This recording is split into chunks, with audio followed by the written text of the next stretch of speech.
بسم اللہ الرحمن الرحیم الحمدللہ وکفا وسلام علی عبادہ الذین اصطفیٰ خصوصاً علی سید الرسول وخاتم الانبیاء ارسلہ بالحق بشیرا ونذیرا وداعیا الی اللہ باذنہ وسراجا منیرا۔ لفظ لفظ نور اور حرف حرف روشنی سے آراستہ نور قرآن کے ساتھ طاہر بخاری آپ سے مخاطب ہے۔ اللہ رب العزت کا بے پایاں فضل و احسان کہ اس کی توفیق سے آج نور قرآن کا 11واں پڑاؤ 11ویں پارے سے آگے بڑھتے ہوئے 12ویں پارے کے مضامین تک جائے گا، اور ہم ان مضامین جس میں بطور خاص سورہ ہود اور سورہ یوسف یہ شامل ہے اس سے اکتساب فیض کریں گے۔ قرآن پاک میں 11ویں پارے سے 18ویں پارے تک، یعنی سورہ یونس اور سورہ ہود سے لے کر سورۃ المؤمنون تک مکی صورتوں کا ایک مربوط سلسلہ ہے جس میں مضامین میں بہت ہم آہنگی ہے اور مکے کا سنگلاخ ماحول ہے، دشواری ہے، اور نبی اکرم رسول محتشم صلی اللہ علیہ وآلہ وسلم آپ کی درد مندی، دل سوزی اور دعوت و تبلیغ کی تڑپ کسک اور امت کی خیر خواہی کا جذبہ، اور پھر سورہ ہود کے بس اب عذاب آیا ہی چاہتا ہے، اب طوفان کے آگے شاید بند نہ بندے، اور نبی اکرم رسول محتشم صلی اللہ علیہ وآلہ وسلم کی اس فکر مندی کو آپ کے رفیق خلیفۃ الرسول حضرت ابوبکر صدیق نے محسوس کیا اور آپ پر بڑھاپے کے آثار دیکھے اور سوال کیا، تو نبی اکرم رسول محتشم صلی اللہ علیہ وآلہ وسلم نے فرمایا شیبتنی ہود و اخواتھا، کہ مجھے سورہ ہود اور اس کی دیگر ہم مضامین صورتوں نے بوڑھا کر دیا ہے۔ ان میں مضامین وہی ہیں جو مکے کے ہیں، جیسا کہ ہم مختلف اوقات میں اس کا ذکر کرتے ہیں کہ مکے کے اندر ان لوگوں کے ساتھ واسطہ ہے جن کا اللہ تعالیٰ کی وحدانیت کے حوالے سے کوئی تصور اور کوئی فکر نہیں ہے، جو مرنے کے بعد دوبارہ جی اٹھنے کا بالکل خیال ہی نہیں رکھتے، جن کے ہاں نیکی اور بدی بالکل اس کی کوئی مثال اور کوئی نظیر نہیں ہے، جبکہ مدینہ منورہ میں یہود اور عیسائی ان کے ساتھ مکالمہ اور مخاطبہ ہے کہ وہ لوگ، ان کا ایک تناظر اور پس منظر ہے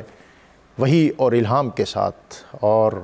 جلیل القدر انبیاء کی وہ امتیں اور اقوام ہیں۔ مکی دور میں سورہ ہود نازل ہو رہی ہے، اور اس میں بطور خاص نبی اکرم رسول محتشم صلی اللہ علیہ وآلہ وسلم کی دعوت اور تبلیغ اپنے فیصلہ کن مرحلے میں ہے، اور اس میں جو آیات ہیں ان کو جو قرآن پاک کی تفسیر کے اصول ہیں اس میں تفسیر بآلاء اللہ، اعلیٰ نعمت کو کہتے ہیں کہ بعض مقامات پر اللہ تعالیٰ کی نعمتوں کا تذکرہ کیا گیا ہے، اور تذکرہ کرنے کے بعد پھر ان کو متوجہ کیا گیا ہے کہ وہ رب، وہ خالق، وہ مالک جس نے اس کائنات ہست و بود کو تمہارے لیے اس طرح آراستہ کیا، اور پھر انسان کو مخاطب کیا گیا ہے مختلف مضامین اور مختلف مقامات پر کہ یا ایھا الانسان ما غرک بربک الکریم، تمہیں کس چیز نے اپنے رب کے بارے میں دھوکے میں ڈال رکھا ہے، الذی خلقک فسواک فعدلک فی ای صورۃ ما شاء رکبک، اس قدر متوازن بنایا کہ اگر ایک عضو کہیں تھوڑا سا ٹیڑھا ہو جائے تو اپنی ساری زندگی کا سرمایہ خرچ کر کے اس کو ٹھیک نہ کر سکے، لیکن کسی جگہ پر اللہ تعالیٰ نے اپنی ان نعمتوں کو جتلایا نہیں۔ تو قرآن پاک کی تفسیر اور قرآن پاک کے مضامین کو سمجھنے کے لیے حضرت شاہ ولی اللہ نے الفوز الکبیر میں اس کی 5 اقسام بیان کی ہیں جن کو علوم پنجگانہ کہتے ہیں۔ ان میں ایک علم التذکیر بعد الموت، کہ کس طرح انسان دنیا سے چلا جائے گا، کل نفس ذائقۃ الموت، تم سے پہلے کتنی بڑی بڑی قومیں تھیں، اللہ تعالیٰ نے ان پر موت طاری کر دی، اور پھر جب انہوں نے نافرمانی کا راستہ اختیار کیا تو اللہ تعالیٰ نے ان کو کس طرح نیست و نابود کر دیا، اور پھر تذکیر بایام اللہ، کہ اللہ تعالیٰ مختلف انبیاء اور ان کے تذکرے اس سے نبی اکرم رسول محتشم صلی اللہ علیہ وآلہ وسلم کے دعوت و تبلیغ کے دائرے میں رہنے والے لوگوں کو اس طرف متوجہ کرتا ہے۔ اس میں علم مخاصمہ ہے کہ قرآن پاک کی آیات میں 450 سے 500 کے درمیان وہ آیات ہیں جس میں دوسری مذاہب اور اقوام کے ساتھ مخاصمہ، مناظرہ اور یہاں تک کہ مباہلہ، اس کے امور اور ان کے پہلوؤں کا طریقہ کار درج ہے۔ تو ناظرین، یہ سارا تناظر، اور اس میں آج ہم سورہ ہود اور پھر اس سے نکلتے ہوئے 12ویں پارے میں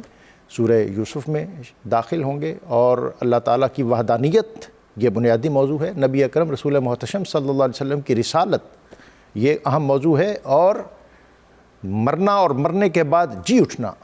یہ اس صورت کے اہم مضامین ہیں۔ اور اس پر بات کرنے کے لیے ہمیشہ کی طرح ہمارے ساتھ موجود ہیں مفتی سید صابر حسین صاحب، مفتی خلیل احمد یوسفی صاحب، اور اللہ رب العزت کی بارگاہ میں حمد کا نذرانہ پیش کرنے کے لیے آج ہمارے ساتھ موجود ہیں معروف نعت خوان الحاج اختر حسین قریشی۔ ان کی طرف بڑھنے سے قبل اسماء الحسنہ میں سے ایک اسم مبارک الجبار، سب سے زبردست، جو شخص اس بابرکت اسم کا کثرت سے ورد کرتا ہے، اللہ تعالیٰ اس کی شخصیت کو لوگوں کے لیے روپ اور زیادہ قابل قبول بناتا ہے۔ جی مفتی سید صابر حسین صاحب، سورہ ہود ہے، اس کی آیت نمبر 7 ہے، اور اللہ تعالیٰ کی زبردست اور شاہکار قدرت جناب۔ جی بسم اللہ الرحمن الرحیم، اللہم صلی علی سیدنا مولانا محمد معدن الجود والکرم وآلہ وبارک وسلم۔ جی ڈاکٹر صاحب، سورہ ہود جیسا کہ آپ نے اپنے انٹرو میں بھی فرمایا کہ یہ مکی صورت ہے، اور مکی صورتوں میں عام طور پر 3 قسم کے مضامین کو اللہ تعالیٰ نے بیان فرمایا: توحید، رسالت اور قیامت۔ اور چونکہ ان صورتوں کے مخاطب زیادہ تر مشرکین اور کافرین ہیں، تو رب کائنات نے ان صورتوں کے اندر اپنی تکوینی دلائل کے ذریعے سے تلقین کا اسلوب بھی اختیار فرمایا، اس کے ساتھ ساتھ تبذیر کا اسلوب بھی اختیار فرمایا کہ ان کو ڈرایا گیا ہے، اور کہیں اللہ تعالیٰ نے تبشیر کی خوشخبریاں سنا کر انہیں توحید کی طرف، رسالت کی طرف اور قیامت کی طرف آنے کی دعوت دی۔ یہ جو آیت ہے جس کا آپ نے ذکر فرمایا، آیت نمبر 7 سورہ ہود، اس میں بھی اللہ تبارک و تعالیٰ اپنی قدرت کاملہ کی تکوینی دلائل کو بیان فرما رہا ہے، تاکہ جو کفار ہیں، مشرکین ہیں، ان کو دیکھ کر راہ ہدایت کی طرف آئے۔ اللہ جل شانہ نے اس میں ارشاد فرمایا کہ وَهُوَ الَّذِي خَلَقَ السَّمَاوَاتِ وَالْأَرْضِ، کہ اللہ وہی ہے کہ جس نے آسمانوں کو بھی پیدا فرمایا اور زمین کو بھی، سبحان اللہ، فی 6 ایام، 6 دنوں میں، وَكَانَ عَرْشُهُ عَلَى الْمَاءِ، اور اس کا عرش جو ہے اس وقت پانی پر تھا۔ اور یہ جو اللہ نے آسمانوں کو پیدا کیا، زمین کو پیدا کیا، اور دنیا میں ہر شے کو، نعمتوں کو پھیلایا،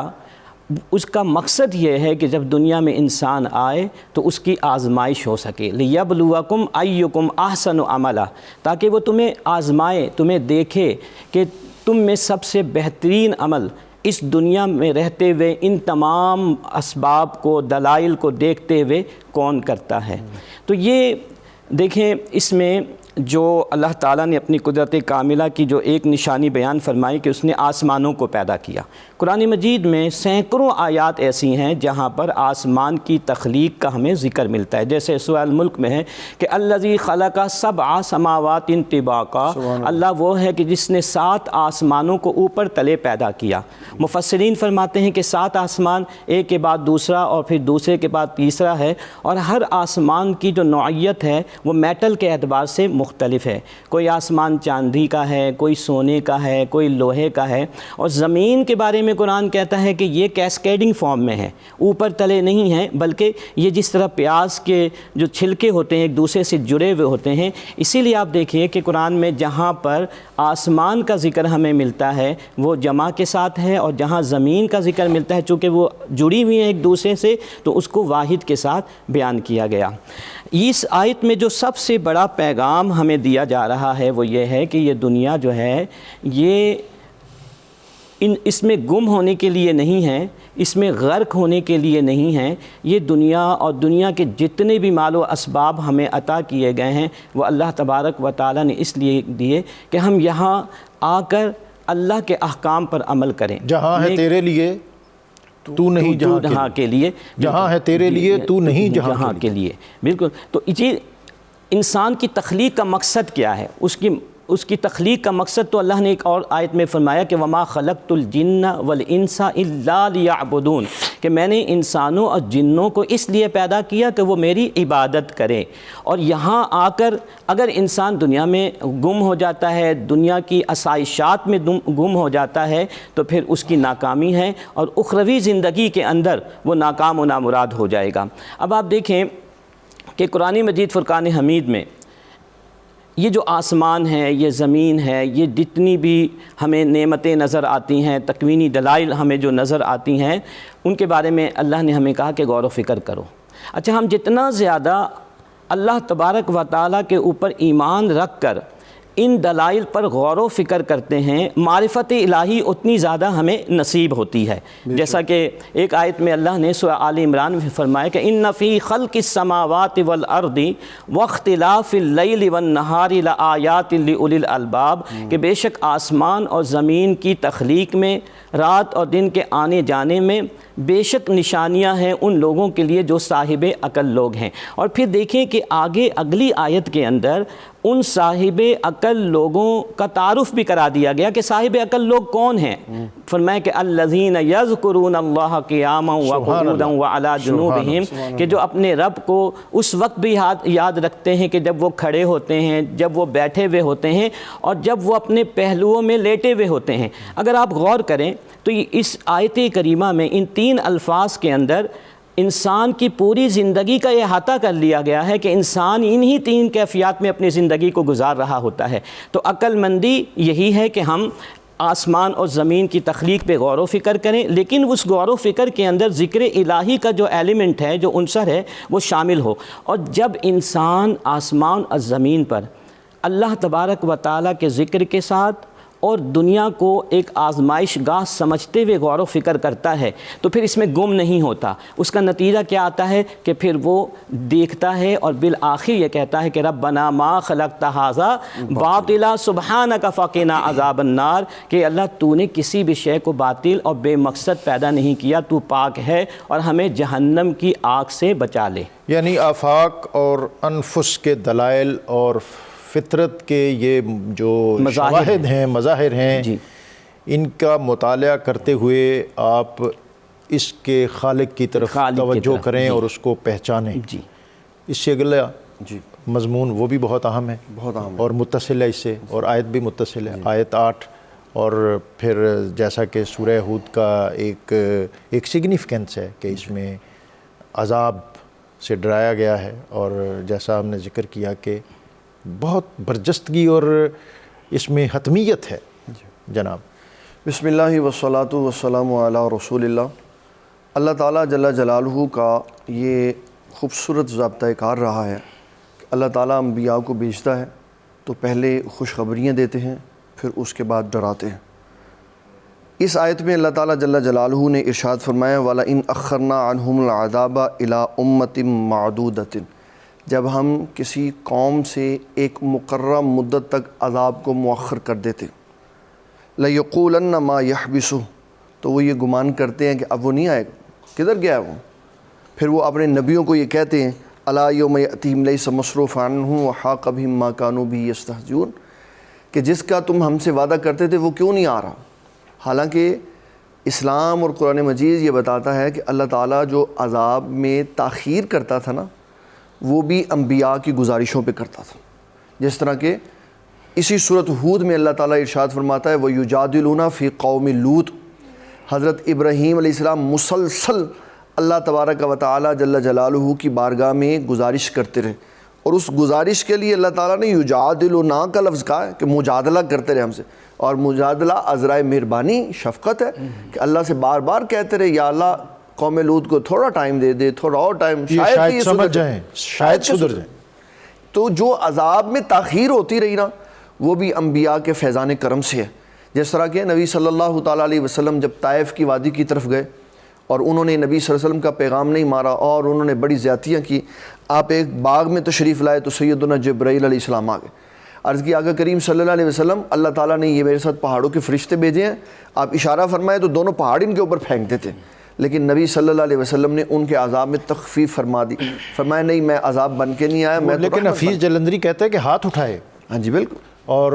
ہاتھ اٹھا کر کہا کیا دعا کی، الہی فضل کر کو سارے طائف کے مکینوں پر، ہائے ہائے ہائے، الہی پھول برسا پتھروں والی زمینوں پر، ہائے ہائے ہائے، واہ واہ واہ، اور یہ بتایا ہے کہ نبی صلی اللہ علیہ وسلم اور انبیاء کے فیضان سے اللہ تبارک و تعالیٰ عذاب کو مؤخر کرتا ہے، اور قومیں یہ سمجھتی ہیں کہ انہوں نے وعدہ کیا تھا تو عذاب آیا ہی نہیں، اللہ فرماتا ہے جب آئے گا تو پھر کوئی شے اس کو روک نہیں سکتی۔ اور نبی صلی اللہ تعالیٰ علیہ وسلم کی ایک بہت ہی خوبصورت حدیث ہے جس کے راوی حضرت سیدنا ابو ہریرہ رضی اللہ تعالیٰ فرماتے ہیں آقا کریم صلی اللہ تعالیٰ علیہ وسلم نے فرمایا اللہ تعالیٰ کسی قوم پر بھی 2 امن اور 2 خوف اکٹھے نہیں کرتا، وہ قوم جو دنیا میں خوف میں زندگی گزارے گی آخرت میں اس کے اوپر خوف نہیں ہوگا، اور جو دنیا میں امن کے ساتھ زندگی گزارے گی خوف نہیں ہوگا وہ آخرت میں خوف کے ساتھ زندگی گزارے۔ تو مومن کی جو زندگی ہے اس کو اسلام نے بتایا یہ خوف اور رجاء کے درمیان میں، سبحان اللہ، ساری زندگی خوف کرتا رہے، نمازیں پڑھے، روزے رکھے، حج کرے، زکوٰۃ ادا کرے، ایمان کے ضائع ہو جانے کا خوف لگا رہے، اور جب روح نکلنے والی ہو تو پھر رجاء میں چلا جائے، امید میں چلا جائے، یا اللہ ساری زندگی تیرے احکامات کی تابعداری میں گزار کے آیا ہوں، اب مجھے امید ہے کہ تیری رحمت میرا استقبال کرے، اور گر وقت اجل سر تیری چوکھٹ پہ دھرا ہو، واہ، جتنی ہو قضا ایک ہی سجدے میں ادا ہو۔ اچھا جی، یہ بڑی اہم بات پہلے شاہ صاحب نے بھی کی، آپ نے بھی کی، وما خلقت الجن والانس الا لیعبدون، کہ ہماری تخلیق کا مقصد تو یہ ہے کہ جو اظہار عبودیت ہے وہ ہم پر ہمیشہ غالب رہے، اور ہماری جبین نیاز اور ہماری صرف مخصوص عبادت نہیں، پوری باڈی لینگویج اور ہمارا پورا جو زندگی کا ایک دستور ہے اس میں جو ایک بندگی ہے وہ پوری طرح رچی بسی رہے۔ لیکن مفتی صاحب حالات تو اس سے بہت مختلف ہیں، اس لیے کہ ہم نے عبادت کے کانسیپٹ کو مسجد تک وابستہ کر دیا، جبکہ عبادت مسجد کا ہی عبادت یہ عبادت کے طریقوں میں سے ایک طریقہ ہے، مومن کے 24 گھنٹے عبادت کے ساتھ۔ سبحان اللہ، اللہ تعالیٰ جل جلالہ ارشاد فرماتا ہے رجال اللہ تلہیہم تجارت ولا بیع عن ذکر اللہ و اقام الصلاۃ و ایتاء الزکاۃ، اللہ کے بندے وہ ہیں جنہیں تجارت، خرید و فروخت اللہ کے ذکر سے، نماز سے اور زکوٰۃ سے نہیں روکتی۔ لیکن ہماری تو اب پھر تجارت بالکل دین سے کٹ گئی ہے، جی بالکل کٹ گئی، یہ ایک پلان کے ساتھ ہم نے کاٹ دی ہے اور دین کو علیحدہ کر دی ہے، دنیا کو علیحدہ کر دی، حالانکہ دین آیا اسی لیے تھا کہ ہم اپنی دنیا کو سوار کے دین کے ساتھ وابستہ کریں۔ اگلا مضمون ہے جی، یہی سورہ ہود چل رہی ہے، اور سورہ ہود کی آیات میں جو اللہ کی پکڑ اور گرفت ہے اس کا ایک خوف اور پھر اس کے سبب ہلاکت جناب۔ جی دیکھیں، سورہ ہود میں بنیادی طور پر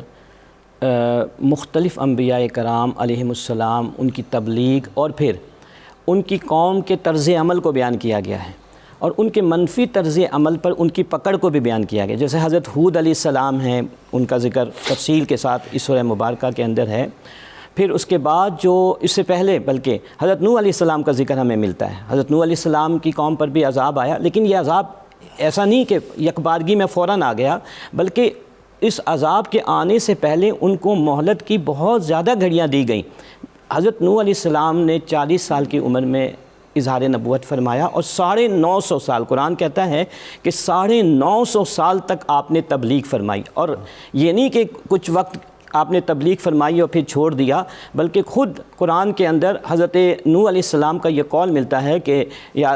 رب انی دعوت قومی لیلا و نہارا، کہ میں نے تو اپنی قوم کو رات اور دن تبلیغ فرمائی۔ یہی طرز عمل ہمیں رسول اللہ صلی اللہ علیہ وسلم کا بھی نظر آتا ہے کہ آپ علیہ الصلاۃ والتسلیم نے بھی جو تبلیغ فرمائی اپنی قوم کو، اس میں کوئی گھڑی آپ نہیں چھوڑتے تھے، کوئی موقع جس میں آپ سمجھتے تھے کہ میں تبلیغ کروں اور اس سے قوم کو فائدہ پہنچ سکتا ہے، اس کو آپ ضائع نہیں فرماتے تھے، بلکہ اس کا بھرپور جو ہے فائدہ اٹھاتے تھے۔ اور جو حجۃ الوداع کا خطبہ ہے آپ کا، اس پر آپ نے اس بارے میں باقاعدہ استفسار کیا، استفسار کیا، اعلان فرمایا، اور پوچھا. پوری امت اور جو وقی جماعت صحابہ تھی انہوں نے بھرپور انداز میں کہا کہ یا رسول اللہ آپ نے دعوت اور تبلیغ کا حق ادا کر دیا. بالکل،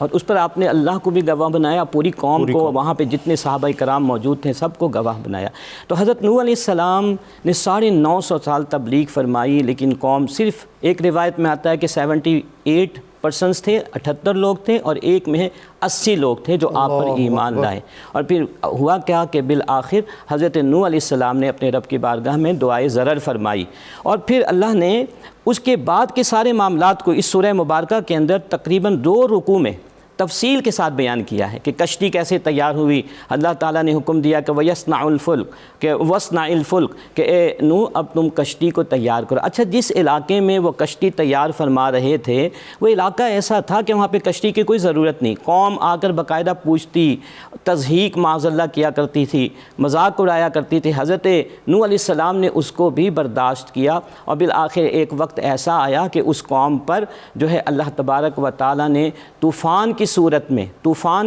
میں عذاب کو مسلط کر دیا. اور وہ جو 78 لوگ تھے، اور حضرت نوح علیہ السلام نے جانوروں کے پیئرز کو اس کے اندر رکھا، وہی بچیں، اور پھر اس کے بعد دنیا دوبارہ سے آباد ہوئی. حضرت نوح علیہ السلام کو شیخ الانبیاء بھی کہا جاتا ہے ان کی عمر کی وجہ سے کہ 1240 سال وہ دنیا میں تشریف فرما رہے. 950 سال تبلیغ فرمائی 40 سال کی عمر میں، اور اس کے بعد بھی 250 سال تک وہ دنیا میں رہے. تو ان کی طویل عمر تھی، جو شیخ الانبیاء بھی ان کو کہا جاتا ہے. اور ان کو چونکہ ان کے زمانے میں دنیا ختم ہو گئی تھی سوائے چند لوگوں اور چند اشیاء کے، تو پھر دوبارہ سے دنیا آباد ہوئی تو ان کو آدم ثانی بھی کہا جاتا ہے. اچھا، اس واقعے میں ایک بہت اہم بات جو رب کائنات نے اس سورہ مبارکہ کے اندر، وہ ان کے بیٹے کے بارے میں، کنعان کے بارے میں، کہ جو کہ منافق تھا، حقیقت میں کافر تھا. بظاہر وہ اپنے آپ کو مسلمان ظاہر کرتا تھا، مومن ظاہر کرتا تھا. تو حضرت نوح علیہ السلام نے جس وقت طوفان آیا تو ظاہر بات ایک شفقت پدری کی وجہ سے اللہ کی بارگاہ میں انہوں نے دعا کی اور کہا کہ یا اللہ یہ میرے اہل سے ہے، میرے خاندان والوں سے ہے، اس پر رحم فرما. تو رب کائنات نے فرمایا کہ انہ لیس من اہلک، یہ تمہارے گھر والوں سے نہیں ہے. انہ عمل غیر صالح، اس کی وجہ یہ ہے کہ اس کا عمل درست نہیں ہے، یہ جو ہے کافر ہے، یہ کفران نعمت کرتا ہے. تو یہاں سے ہمیں یہ بھی پتہ چلا کہ صرف نسبی قرابت نجات کے لیے ضروری نہیں ہے، بلکہ دینی قرابت کا ہونا نسبی قرابت سے زیادہ. حضور نبی کریم علیہ السلام کے ارد گرد جو صحابہ کرام علیہم رضوان تھے، کتنے ہی ایسے تھے کہ جن کا نبی کریم علیہ السلام سے نسبی تعلق نہیں تھا. حضرت بلال حبشی، حضرت سلمان فارسی، لیکن دینی قرابت کی وجہ سے ان کو مقام و مرتبہ. اور اس میں اگر نسب کے ساتھ دینی قرابت میسر آ جائے تو پھر نور علی نور اور سونے پہ سہاگا ہے. جی حضرت مفتی صاحب، کیونکہ مضامین بہت زیادہ ہیں اور میں چاہتا ہوں کہ تیزی سے آگے بڑھیں. آیت 15 اور اس میں نیک اعمال کے ذریعے دنیا طلب کرنے کا انجام، یہ بڑی اہم بات ہے. جی اس سورہ مبارکہ میں اللہ تعالیٰ جل جلالہ نیک اعمال کے ذریعے دنیا طلب کرنے والوں کو کیا حکم ارشاد فرمایا من کانا یرید الحیات الدنیا وزینتہا نوفی الیہم اعمالہم فیہا وہم فیہا لا یبخسون. جو دنیا کی زندگی اور آسائش چاہتے ہیں ہم ان کو پورا پھل دیں گے، اس میں کمی نہیں ہوگی. قرآن مجید نے مختلف مواقع پر ان آیات کو بیان کیا. ایک آیت میں اللہ تعالیٰ فرماتا ہے من کانا یرید الحیات الدنیا، جو دنیا کا ارادہ کرتا ہے ہم اس کو دنیا دیتے ہیں، آخرت میں اس کو کوئی حصہ نہیں ہے. پھر فرمایا جو آخرت کا ارادہ کرتا ہے ہم اس کو دنیا بھی دیتے ہیں، آخرت بھی دیتے ہیں. ان ساری باتوں کا نتیجہ یہ نکلتا ہے کہ اللہ تبارک و تعالیٰ جل جلالہ یہ بتانا چاہ رہا ہے کہ دنیا کے اعمال کس نے کس نیت سے کیے ہیں، اور جس کی نیت کاموں کے اندر اللہ تعالیٰ کی رضا ہوگی اس کو دنیا بھی خیر والی ملے گی، آخرت بھی خیر والی ملے گی. اس آیت کے تحت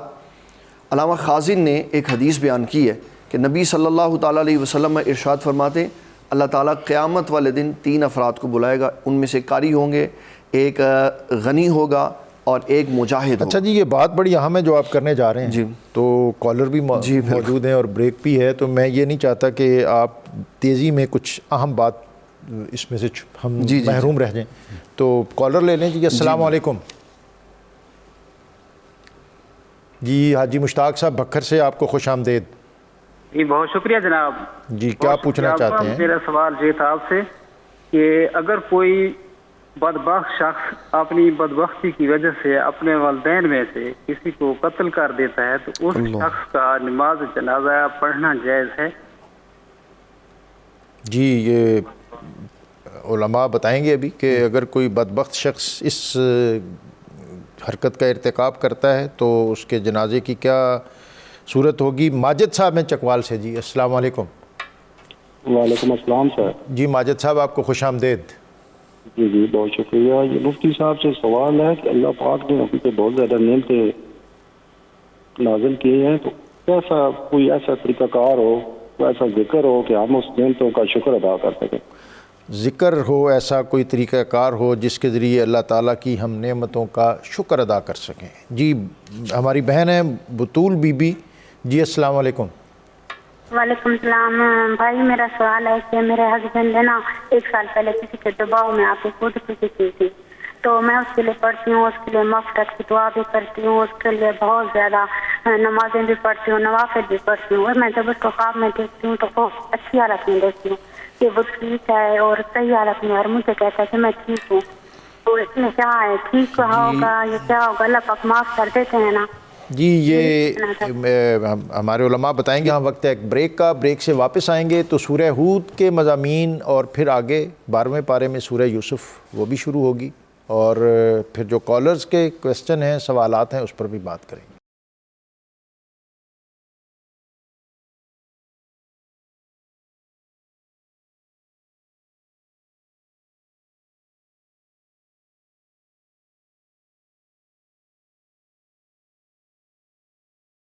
سورہ قرآن میں آپ کو ایک مرتبہ پھر خوش آمدید۔ آج سورہ ہود اور پھر اس کے ساتھ متصل سورہ یوسف، اور سورہ ہود اور اس سے قبل سورہ یونس، اس میں بھی ہم نے یہ دیکھا، اور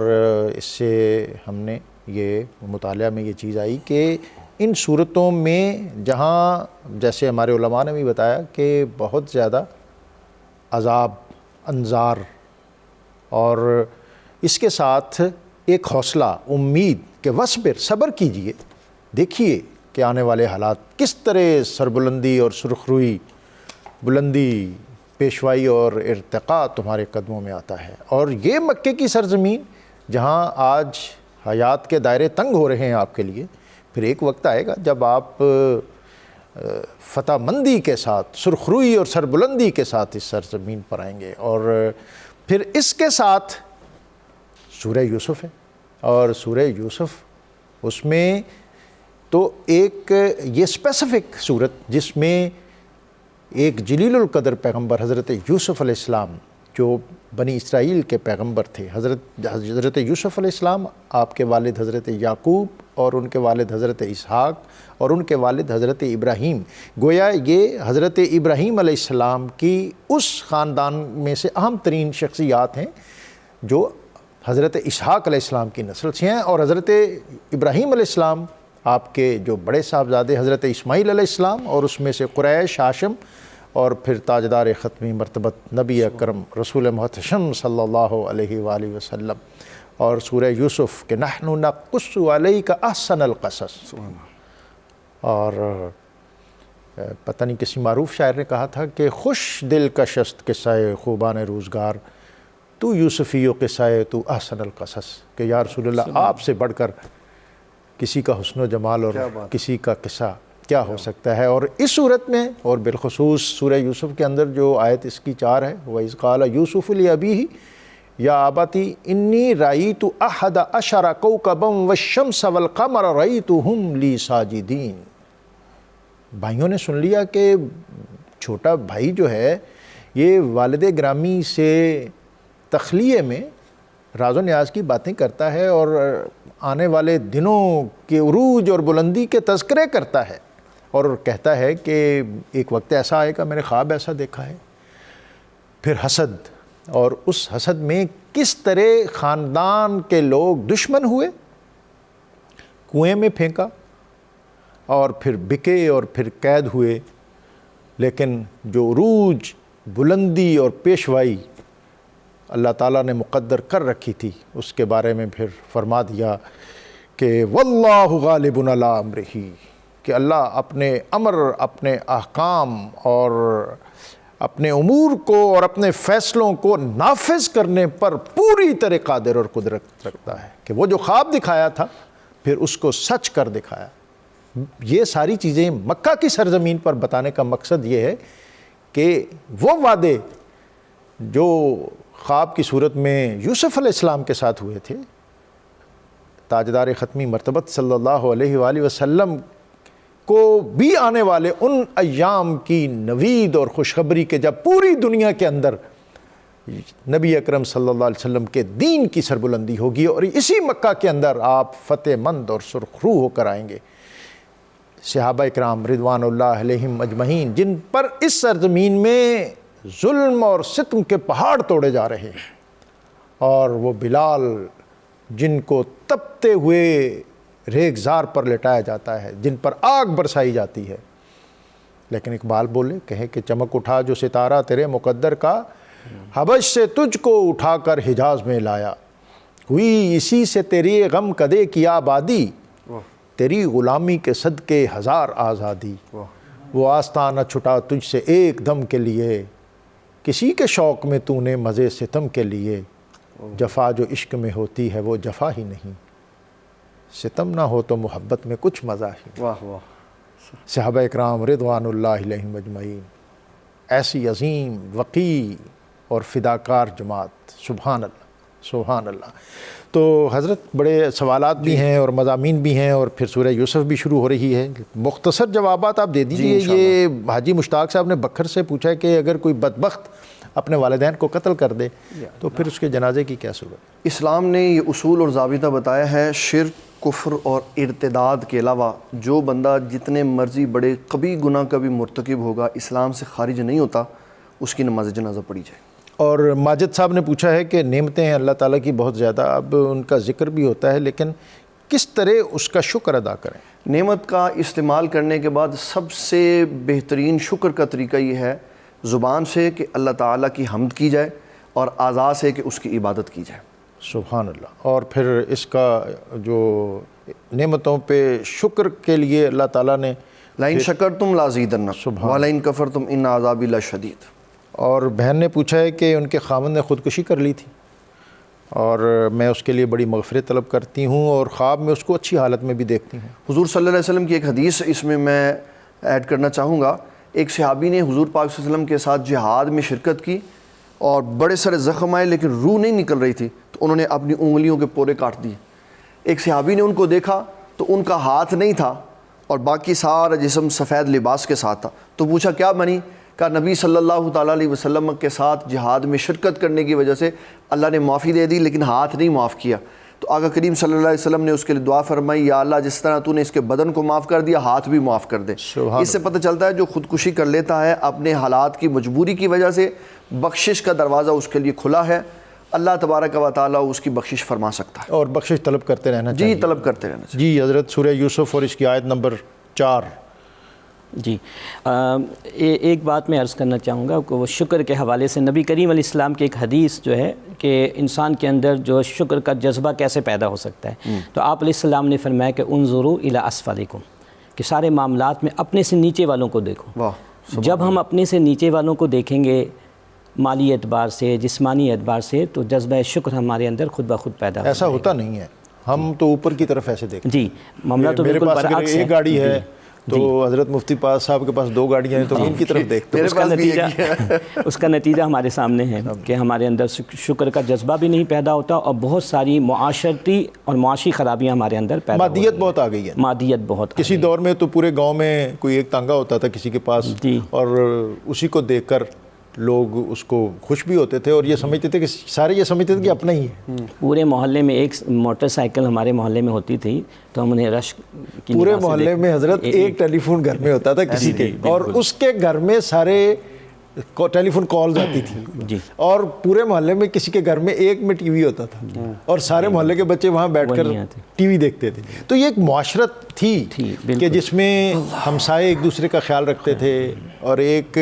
گھروں کی دیواریں اونچی نہیں تھیں، ایک دوسرے کے منہ و غم گسار تھے، ایک دوسرے سے برتا کیا۔ اور اب یہ ہے کہ آئسولیشن، کہ میرے گھر کے دروازے کے سامنے کسی دوسرے کے گھر کا دروازہ نہیں کھلنا چاہیے. اور ہمارے بائی لاز ایسے بن گئے ہیں کہ ہمسائے کی چھت اور آپ کی چھت کے درمیان اتنے فٹ کا فاصلہ ہونا چاہیے. بائی لاز کے اندر ہے, بائی لاز میں بھی ہے اور بائی ڈیفالٹ بھی ہم, یعنی ہم اب جس معاشرت میں ہیں اس میں جو جدید ہمارے علاقے ہیں رہائشی, اس میں تو ہمسایوں کو ہمسائے کا کوئی پتہ نہیں ہوتا اور برسوں اکٹھے رہتے ہیں, تصور ہی نہیں ہے, تصور نہیں ہے. اب تو اس میں جنازوں پہ آواز بھی بلند نہیں کرنے دیتے کہ اس سے لوگوں کی پرائیویسی ڈسٹرب ہوتی, خاموشی سے جنازہ لے کے قبرستان چلے جائیں. بلکہ یہ انتظامات بھی مختلف جو ہماری این جی اوز اور سوسائٹیز ہیں کہ ڈیڈ باڈی لی اور خود ہی اس کو انہوں نے جو اس کے ہیں امور سر انجام دیا اور ایمبولینس میں ڈالا اور پھر سمبولیکلی علامتی طور پر گھر میں لائے, کار پورچ سے قبرستان, جنازگاہ اور قبرستان اور رسومات ادا ہو گئیں. اور گھر والے بھی اس کو وہ کہتے ہیں کہ جی اب یہاں کہاں آئیں گے لوگ, آگے جو نسل ہے دوسری تیسری کی, ہمارے بیڈ جو ہمارے ڈرائنگ روم ہیں, ہمارے صوفے ہیں, دویز قالین ہیں, اور یہ خراب ہوں. قبرستان میں تو بہت کم ہی لوگ جاتے ہیں رشتہ داروں کے علاوہ, باقی صرف نماز جنازہ تک اکتفا کرتے ہیں. بہت ساری معاشرتی جو ہماری اقدار تھی نا ان کو انڈائریکٹلی غیر محسوس طریقے سے ختم کر دیا گیا ہے. یہ بہت بڑا المیہ ہے, ڈائلیما ہے ہمارے معاشرے کا.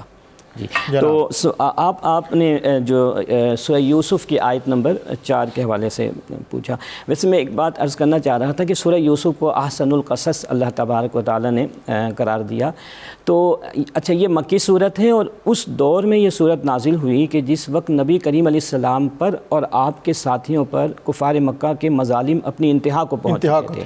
تو یہ سورہ مبارکہ نازل کر کے ہمارے مفسرین فرماتے ہیں کہ حضور نبی کریم علیہ السلام کی زندگی اور حضرت یوسف کی زندگی میں بے شمار مشابہت اور مماثلت پائی جاتی تھی. بہرحال تو یہ جو آیت ہے, اس میں بالخصوص جو اس کا آخری منظر ہے لا تثریب علیکم اليوم, کہ وہ یہ بھی اسی طرح تیرے سامنے آئیں گے. اللہ اکبر. تو اس میں حضرت یوسف علیہ السلام کے خواب کا ذکر اللہ تبارک و تعالیٰ نے فرمایا, جو آپ نے چھوٹی عمر میں وہ خواب دیکھا تھا کہ انی رأیت احد عشر کوکبا, کہ میں نے 11 ستارے دیکھے ہیں اور سورج کو دیکھا ہے اور چاند کو دیکھا ہے, رأیتہم لی ساجدین, جو مجھے سجدہ کر رہے ہیں. تو آپ کے والد محترم حضرت یعقوب علیہ السلام سمجھ جاتے ہیں کہ ان کے ساتھ کیا معاملات ہونے والے ہیں. آپ کے علم میں تھا کہ یہ نبوت سے سرفراز کیے جائیں گے, تو آپ نے منع فرمایا کہ اس خواب کو اپنے بھائیوں کو لا تقصص رؤیاک علی اخوتی کا فیکید لک کیدا, کیونکہ پھر وہ تمہارے خلاف سازشیں کریں گے. اب یہاں پر ایک جو بات ہمیں معلوم ہوئی وہ یہ کہ خواب اور خواب کی حقیقت ہے. باقاعدہ اللہ تبارک و تعالیٰ نے حضرت یوسف علیہ السلام کو اور دیگر انبیاء کو خواب کی تعبیر کا علم بھی عطا فرمایا تھا. علامہ محمد بن سیرین رحمۃ اللہ تعالیٰ علیہ, جو کہ امام تعبیر الرؤیا کہلاتے ہیں, وہ فرماتے ہیں کہ خواب کی جو تعبیر ہے اس کی حقیقت ہے, اور تعبیر ہمیشہ اس شخص سے پوچھا جائے کہ جس پر آپ کو بہت زیادہ اعتماد ہو, جو مخلص ہو اور دیندار ہو. کیونکہ کئی دفعہ ایسا ہوتا ہے کہ خواب ایک ہی ہوتا ہے, تعبیر الگ الگ ہوتی ہے. خواب کی تعبیر پر موسم کے بھی اثرات آتے ہیں, خواب دیکھنے والی کی زندگی جو ہے اس کے بھی تعبیر پر اثرات آتے ہیں. میں نے ایک واقعہ پڑھا محمد بن سیرین رحمۃ اللہ علیہ کے حوالے سے کہ ایک دفعہ ان کے پاس ایک شخص آیا اور گرمی کا زمانہ تھا. اس نے کہا حضرت میں نے خواب دیکھا ہے کہ ہمارے گھر کے کسی حصے میں آگ جلی ہوئی ہے. علامہ محمد بن سیرین رحمۃ اللہ علیہ نے فرمایا کہ جلدی جاؤ اپنے گھر کے مال و اسباب کو نکالو, بچوں کو نکالو, مجھے ایسا لگتا ہے کہ تم پر کوئی مصیبت آنے والی ہے. وہ شخص بھاگتا ہوا جاتا ہے اور ساری چیزوں کو ابھی نکال ہی نہیں پاتا ہے کہ اس کے گھر کی چھت گر جاتی ہے. کچھ عرصے کے بعد ایک اور شخص آتا ہے, موسم تبدیل ہو چکا تھا, سردیوں کا موسم تھا. اس نے کہا حضرت میں نے دیکھا کہ میرے گھر کی فلاں جگہ میں آگ لگی ہوئی ہے. آپ نے فرمایا کہ جاؤ جہاں پہ تمہیں آگ نظر آئی وہاں پہ کھدائی کرو تو وہاں سے کچھ اللہ کی نعمت تمہیں ملنے والی ہے. وہ جاتا ہے, اس نے کھدائی کے تو وہاں سے دفینہ نکلتا ہے. لوگوں نے پوچھا حضرت ایک کو آپ نے اسی خواب کی تعبیر میں یہ فرمایا کہ اس کے گھر کی چھت گر گئی, اور دوسرے کو آپ نے فرمایا تو اس کو دفینہ مل گیا. تو آپ نے فرمایا کہ جو پہلا خواب تھا وہ گرمی کے دنوں میں دیکھا گیا, اور آگ جو ہے گرمی کے دنوں میں مصیبت ہوتی ہے, تو میں سمجھ گیا کہ اس کے اوپر کوئی مصیبت آنے والی ہے, اور سردیوں میں آگ سے لوگ قربت اختیار کرتے ہیں, تو میں سمجھ گیا کہ اللہ کی طرف سے. اور انبیاء کی خواب تو پھر انی ارا فی المنام انی اذبحک فانظر ماذا تری, حضرت ابراہیم اور وحی الہی کا درجہ رکھتا. جی حضرت میں چاہتا ہوں ذرا جلدی آگے کیونکہ وقت بہت کم ہے. حضرت یوسف علیہ السلام کنان سے تخت مصر انہوں نے جو بیان کیا نا، میں اس کو 2 جملوں میں سمیٹ دیتا ہوں. جناب میرے والد گرامی رحمۃ اللہ علیہ کے شیخ کہا کرتے تھے کہ یوسف 10 بیت پراواں ہتھے کھوئے پہ گیا تے جدو چپ وٹی پھر مصر والی شاہی لے گیا. واہ کہ پوری زندگی کو کیلکولیٹ کر دیا ہے کہ حضرت یوسف علیہ السلام جن جن پراہوں سے گزر کے آئے نا، تو اللہ تعالیٰ کی طرف سے خاموشی کا حکم تھا کہ کہیں نہیں بتانا میں کون ہوں. اور اس سے یہ بھی سبق ملا کہ اگر آپ بلندی، ترقی، عروج اور کمال چاہتے ہیں تو سختیوں کے اندر خاموش رہیں، اللہ کی طرف توجہ لگائیں، اللہ سارے میدان کھول دے. سبحان اللہ. اور آگے ہمارا مضمون جو ہے وہ بھی میں چاہوں گا کہ حسن یوسف پہ کٹی مصر میں انگشت زنا، سر کٹاتے ہیں تیرے نام پہ مردان عرب. اس میں ہمارے مفسرین اور علماء نے نبی صلی اللہ علیہ وسلم کے حسن مبارک کو حسن ملیح کے ساتھ تشبیہ دی ہے، اور حضرت یوسف علیہ السلام کے حسن کو حسن صبیح کے ساتھ، میٹھے حسن کے ساتھ اور نمکین حسن کے ساتھ. اس کی مثال بیان کرتے ہوئے کہتے ہیں کہ میٹھا کھانے میں ایک دفعہ کھا لیں تو پھر ضرورت تھوڑی دیر کے بعد پڑتی ہے، اور نمکین کی بار بار ضرورت پڑتی ہے. کہ حضرت یوسف علیہ السلام کو جس نے دیکھا اس نے دیکھا اور اس کا دل بھر گیا، اور نبی صلی اللہ علیہ وسلم کو جس نے دیکھا اس کی ہر بار یہ امید رہی ایک زیارت اور ہو جائے، ایک زیارت اور ہو جائے. سبحان اللہ. اور نبی صلی اللہ علیہ وسلم کے اس اور حضرت یوسف علیہ السلام کے اس حسن کے اوپر جو شعر ہے، حسن یوسف پہ کٹی مصر میں انگشت زنا، سر کٹاتے ہیں تیرے نام پہ مردان عرب. وہ ایک اب صوفیاء کی آپ بات کر رہے ہیں تو مولانا غلام رسول صاحب تھے کوئی، ان کی پنجابی کے اشعار ہم پرانے علماء پڑھتے تھے، تو وہ کہتے ہیں کہ جب آپ نے ارینجمنٹ کیا قحط کے دنوں میں تو آخری جو ایام تھے اس میں کچھ غلے کی قلت ہو گئی، اور پھر ہوا کہ آپ کو اشارہ ہوا اور آپ نے دنیا کو اکٹھا کیا اور اپنا حسن جو ہے اس سے ان کو لبریز کیا، اور ان کہا کہ 3 مہینے خلقت رجی ویخ یوسف کنانی، واہ واہ واہ، جنہ محمد عربی ڈٹھا اور رجے دوئیں جہانی. واہ واہ واہ، سبحان اللہ سبحان اللہ. جناب آگے ہمارا مضمون ہے کہ حضرت یوسف علیہ السلام قید میں ہیں، اور وہ خواب جو آپ پچھلا بات کر رہے تھے میں چاہتا ہوں کہ اسی کے ساتھ اس کو کنیکٹ کر دیں کہ خواب آیا اور خواب کی تعبیر، اور پھر کس طرح حضرت یوسف علیہ السلام قید خانے سے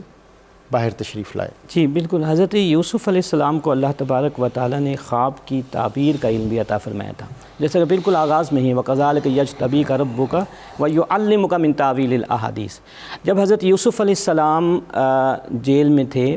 تو اس وقت ان کے معاملات جیل کے قیدی بہت قریب سے دیکھتے تھے. آپ تبلیغ بھی فرماتے تھے، لوگوں کے ساتھ حسن سلوک بھی کیا کرتے تھے، عبادت میں بھی زیادہ وقت گزارا کرتے تھے. تو جب بھی کوئی قیدی خواب دیکھتا تو حضرت یوسف علیہ السلام کی طرف رجوع کرتا تھا. یہاں تک کہ بعد میں اسی سورہ مبارکہ میں یہ بھی کہ اس وقت کے بادشاہ نے جب خواب دیکھا تو اس نے بھی حضرت یوسف علیہ السلام سے تعبیر پوچھی. تو 2 قیدی جن کے بارے میں قرآن کہتا ہے کہ وہ دونوں جو ہیں مشرک تھے، کافر تھے، انہوں نے خواب دیکھا. ایک نے یہ دیکھا کہ وہ بادشاہ کو جو ہے وہ انگور نچوڑ کر اس کو شراب پلا رہا ہے، اور ایک نے دیکھا کہ وہ جو ہے اس کے سر پر جو ہے روٹیاں ہیں اور پرندے جو ہے اس پر جو ہے وہ روٹیاں کھا رہے ہیں. تو جب وہ حضرت یوسف علیہ السلام کے پاس جاتے تو یہاں پر ایک اہم بات جو ہمیں نظر آتی ہے کہ حضرت یوسف علیہ السلام سے ان دونوں نے اپنے خواب کی تعبیر پوچھی. ٹھیک ہے، تو حضرت یوسف علیہ السلام ان کو تعبیر بتا دیتے ہیں، لیکن قرآن کہتا ہے کہ نہیں، انہوں نے تعبیر نہیں بتائی، پہلے ان پر تبلیغ فرمائی. کیونکہ وہ مشرک تھے تو انہوں نے کہا کہ یا صاحب السجن ارباب متفرقون خیر ام اللہ الواحد القہار، کہ اے قیدیوں یہ بتاؤ کہ ایک جو رب بہتر ہے یا کئی رب. اور پھر انہوں نے ان کی ذہن سازی کی. تو یہاں سے مفسرین کرام یہ ایک نقطہ بیان فرماتے ہیں کہ جو مبلغ دین ہوتا ہے وہ موقع کی تلاش میں ہوتا ہے کہ کوئی ایسا موقع میسر آئے جس سے وہ تبلیغ دین کریں، وہ اس کو ہاتھ سے جانے نہیں دیتا. بہرحال انہوں نے پھر خواب کی تعبیر بتائی کہ ایک کے ساتھ جو ایک کو سولی پہ لٹکایا جائے گا اور جو ہے اور دوسرے کے ساتھ جو ہے اس کے ساتھ جو ہے سلوک کیا جائے گا، اس کو بھی سزا ملے گی. میں آخر میں بالکل بڑی ایک جمالیاتی سی بات اگر وہ نہ ہوئی کہ پھر وصل ہوا اور ملاقات ہو گئی اور والد گرامی کے لیے تحفہ بھیجا اور مولانا غلام رسول پھر یاد آئے. انہوں نے کہا کہ حضرت یوسف علیہ السلام نے کہا کہ لے جاؤ اے کرتا میرا منہ پدر دے پائیو، واہ واہ واہ، نور اکھاں دا واپس آئے ویخ لیو شرمائیو، دیکھ لیو ازمائیو. ادھر سے کرتا چلا ادھر سے انی لاجد ریح یوسف، یوسف، سبحان جب کرتا وہاں سے کنعان سے نکلا، مصر سے نکلا اور یہ کنعان کی طرف آیا، کتنے سینکڑوں میل کا فاصلہ. بالکل. اور اس میں مفسرین نے بڑی تاریخی بات کی کہ جب قریب کنویں میں تھے تو خوشبو نہیں آئی، جی کیوں؟ اللہ تعالیٰ کا حکم نہیں تھا. اور جب وہ کنعان کی طرف جا رہا تھا مصر سے تو فرمایا مجھے یوسف علیہ السلام کی خوشبو آ رہی ہے. تو بیٹوں نے کہا تاللہ انک لفی ضلالک القدیم، ابا جان ہم تو آپ کو پرانی وارفتگی میں دیکھ رہے، آپ پرانی محبت میں پڑے ہوئے. کتنے برس بیت گئے، 40 سال بیت گئے. اور جب قمیض آئی آنکھوں پہ لگی تو فرمایا میں نہ کہتا تھا کہ مجھے یوسف کی خوشبو آ رہی. تو اس کا مطلب ہے کہ اللہ تبارک و تعالیٰ یہ فرما رہا ہے کہ انبیاء میرے حکم کے پابند ہیں، جب میں حکم دیتا ہوں تو بول پڑتے ہیں، جب میں حکم نہیں دیتا تو خاموش رہتے. سبحان اللہ، سبحان اللہ. ناظرین، سورہ یوسف کے مضامین اور اس سے قبل سورہ ہود، اس میں انداز مختلف ہے، انظار ہے. اور سورہ یوسف اس میں محبت آمیزی بھی ہے. اس میں حضرت یوسف علیہ السلام آپ کی وہ خوبصورت داستان اور اس کا تذکرہ ہے. اور پھر اس میں آپ کی جو ایڈمنسٹریشن اور مینجمنٹ ہے کہ کس طرح آپ نے اپنے خطے کو اور اپنے ملک کے لوگوں کے لیے وہاں جو ارینجمنٹ کیا کہ جس میں ان قحط کے دنوں میں، تنگی کے دنوں میں ان کے لیے آپ نے خوراک کی بہم رسانی اس کو مینج کیا. اور آپ کا جو حسن انتظام تھا، یعنی آپ کی ایڈمنسٹریشن جو ہے وہ اس قدر مؤثر اور معتبر تھی کہ پورا خطہ آپ سے اس اعتبار سے بھی فیض یاب ہوا. اور آپ کا اپنے خاندان کے ساتھ تعلق، اور جو اس میں سے آخری بات کہ کن مراحل سے گزرنے کے بعد یہ عروج اور ارتقاء میسر آیا، لیکن جو اللہ تعالیٰ نے چیز ڈیزائن کی ہوئی تھی، فرمایا کہ اس کے راستے میں دنیا کا کوئی دجل، فریب اور ان کا کوئی ہیلا رکاوٹ نہیں بن سکتا. اللہ تعالیٰ سے ہم اپنے لیے بھی عروج اور ارتقاء اور بلندی ایسی مانگیں جس میں اس کا فضل شامل ہو. قرآن پاک کے ساتھ اپنے آپ کو مضبوط تعلق استوار کیجئے، اس کے ساتھ اپنے تمسک کو بہتر کیجئے، اور پھر اپنی زندگیوں میں وہ نور لائیں جس کی آج ہمیں بہت زیادہ ضرورت ہے. اللہ رب العزت کی بارگاہ میں حمد کا نذرانہ الحاج اختر حسین قریشی پیش کریں گے. اور اس سے قبل میں آج کا قرآنی وظیفہ، پرامن نیند کا وظیفہ. جو شخص رات کو سوتے وقت سورۃ الفلق اور سورۃ الناس ہاتھوں پر دم کر کے اپنے جسم پر پھیر کر سوتا ہے تو وہ ہر قسم کے خطرات سے محفوظ رہتا ہے اور پرامن نیند سے آراستہ ہوتا ہے. اور میں جب پروگرام سے قبل مفتی صاحب سے پوچھ رہا تو انہوں نے بتایا یہ مسنون ہے. مسنون کا مطلب یہ ہے کہ نبی اکرم رسول محتشم صلی اللہ علیہ وآلہ وسلم کے زندگی کے معمولات کا حصہ تھا کہ آپ رات بستر پر دراز ہونے سے قبل یہ دونوں صورتیں پڑھتے اور ان کو ہاتھ پہ پھونک مارتے، اور پھر جہاں جہاں یہ ہاتھ پہنچ سکتے وہاں ان کو لے جاتے. میں یہ بات تفصیل کے ساتھ اس لیے کر رہا ہوں کہ ایک تو یہ قرآنی آیات اور صورتیں ہیں، اور دوسری اس کے ساتھ نبی اکرم رسول محتشم صلی اللہ علیہ وسلم کا طریقہ شامل ہے. یہ مسنون ہے اس طرح پڑھنا. اور تیسرا یہ ہے کہ آج ہمیں بہت زیادہ مسائل درپیش ہیں اور ہر شخص شکوہ کرتا ہے، کہیں نظر بد کا، کہیں اسے تھوڑی سی کوئی دقت آ جائے تو وہ کہتا ہے مجھ پر جادو ہو گیا ہے، مجھ پر کسی نے کچھ کر دیا ہے. تو میں آج اس پروگرام کی وساطت سے بطور خاص آپ سے یہ درخواست کروں گا کہ نبی اکرم رسول محتشم صلی اللہ علیہ وسلم کی عطا کردہ اس نوعیت کی جو خاص دعائیں ہیں، جو طریقہ ہے، اس کو ضرور اپنی زندگی کا حصہ بنائیں. اور اس عمل میں میرا نہیں خیال کہ 1 منٹ سے زیادہ لگتا ہو، لیکن یہ بہت زیادہ مجرب چیز ہے. اللہ تعالی ہمیں عافیت میں رکھے. اللہ رب العزت کی بارگاہ میں حمد کا نذرانہ الحاج اختر حسین قریشی. کعبے کی رونق، کعبے کا منظر، اللہ اکبر، اللہ اکبر، اللہ اکبر، اللہ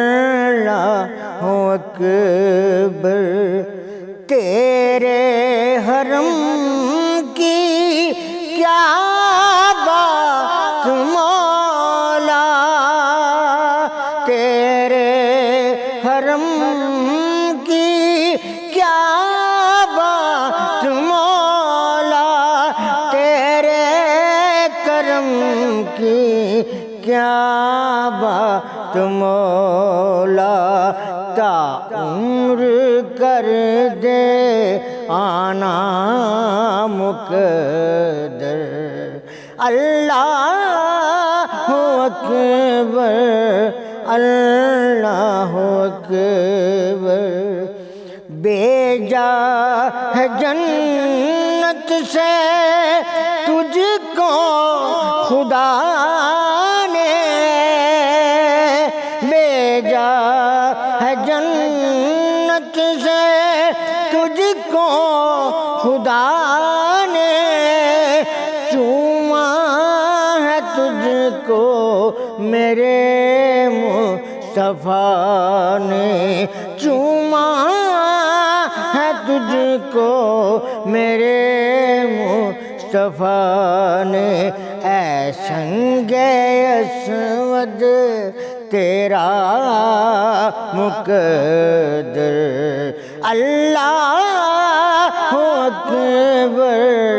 اللہ اکبر اللہ اکبر اللہ اکبر، باب کرم پر آئے ہوئے ہیں، باب کرم پر آئے ہوئے ہیں، پھر ملتزم پر آئے ہوئے ہیں، اے سچے داتا تیرے گداگر، اے سچے داتا تیرے